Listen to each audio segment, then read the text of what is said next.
issues with exes, the child's biological parent that have to be considered as well, and how that's going to work out. Because now, if he or she is actively engaged, then what is the role of the new step parent going to be?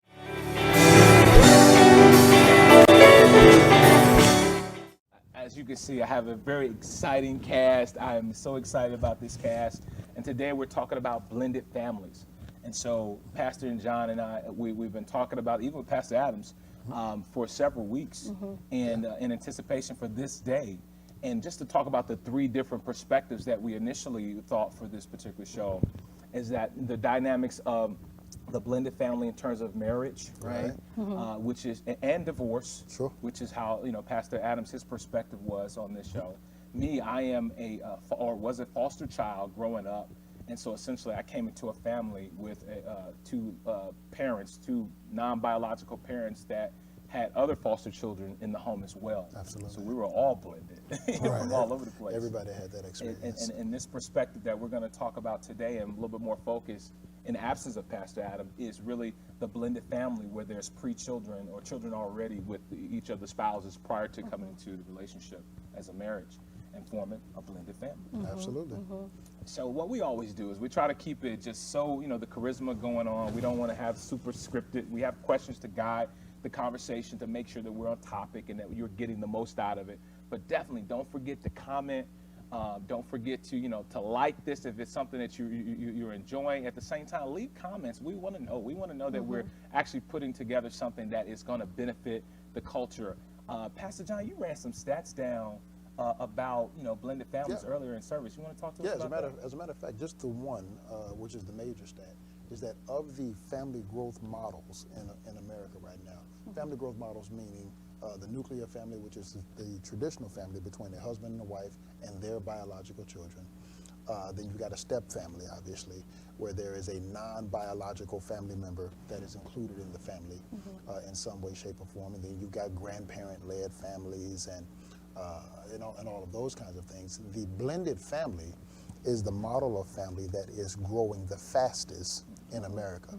Now, it makes perfect sense when you think about that, though, because the divorce rate in America is over 50%. And so with a divorce rate over 50% and then remarriage is taking place, well, generally speaking, when you're marrying someone, you're already going to be, for the most part, marrying someone that has children with them already. There's very few occasions where you're going to find someone to marry first time around without children, and then second time around, it gets even less. Very interesting point. So therefore, thus we're here today to talk about blended families. And may I say that you have done a tremendous job as a blended family. And the Bible says that you can tell a tree by the fruit that it bears. That's good. And so from my observation, you've done a tremendous job.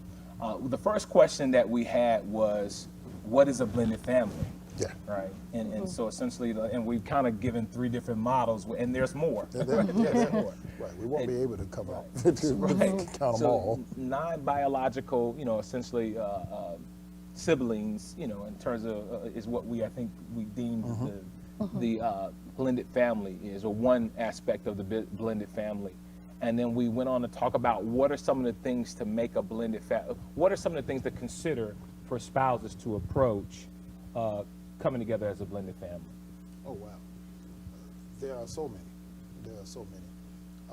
When we got together as a blended family, we were young, so we really didn't know a whole lot about anything. There's a general thought process that, people think that when they see the end of something, they think that the road to get there was a straight road. Ours was not. And so we came, it wasn't the Brady Bunch. Even though she had one and I had one, it did not come together easily. And so there are several things that parents have to be cognizant of when they're bringing a family together. One is obviously the chemistry of the family. Are there any preconceived issues or pre-existing conditions that will lend themselves to a blended family not working? Is this one a fighter? Is that one peaceful? There are issues with exes, the child's biological parent that have to be considered as well. and how that's going to work out. Because now, if he or she is actively engaged, then what is the role of the new step parent going to be? These are the kinds of questions and things that have to be addressed, you know, when you go through that whole process. Discipline, you know, did he come from a home where his parents spanked him or whipped him, and she came from a home where they did time out and, you know, took things away? You know, those things make a difference in terms of how this new couple is going to get together and agree upon raising the children. You raise a lot of good points, but I don't really see much difference than a biological family in terms of making sure you have those conversations when you get together, right? I agree. The only difference is that they're in a step. I'm going to use the word step in a blended family format. Some of those structures were put in place before the new party arrived. So you're coming in, and then because of biological family is different, you know, there is the added pressure of saying, you're not my, not my child, you know, not my son, not my daughter, not my mother, not my father. So there's that added pressure, whereas if the children are biologically both of yours, then that's a hurdle that doesn't have to be jumped. There is no you're not mine. Right. Now, she and I still may disagree about some things, and we may need to work that out, but you don't get to get in the middle of that and play one end against the middle, you know, because you're out. That's pretty critical, and so I love what you said, that because essentially you said something earlier about defining expectations, you know, the roles. As a stepfather, am I going to be the disciplinarian with your child? Right. And have you accepted that particular role for me? Or does he already have a biological father that has certain discipline standards in place that I need to adhere to? And so these are some of the things that are not always discussed but should be discussed. Absolutely. And it creates a more of a conducive environment to bonding together, you know, quicker. And part of the process as well is that, you know, you don't know what you don't know. Yeah. So you don't know what to ask. Right. You don't know what to look for. You don't know what the pitfalls may be.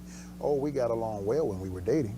Right. Yeah, but you weren't in charge then. You know, the other person could always get up and leave, or they weren't accountable to you then. You didn't have to work together. You chose to work together then.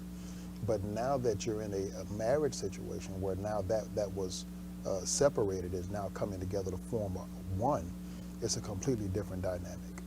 Tell me about... Hey guys, it's Pastor John here. Please, if you like this video that you just saw, hit that like button for us. Second thing I want to ask you to do is to go ahead and subscribe to the channel. We're putting out videos once a day at about 5:30 p.m. Hit that bell notification so that you'll know when a new video has been uploaded. And then the final thing to do, share this video, share this information. If you know somebody that has a need that it can be benefited by it, please put it out in circulation so that we can try to help as many people as possible. Thanks, and God bless.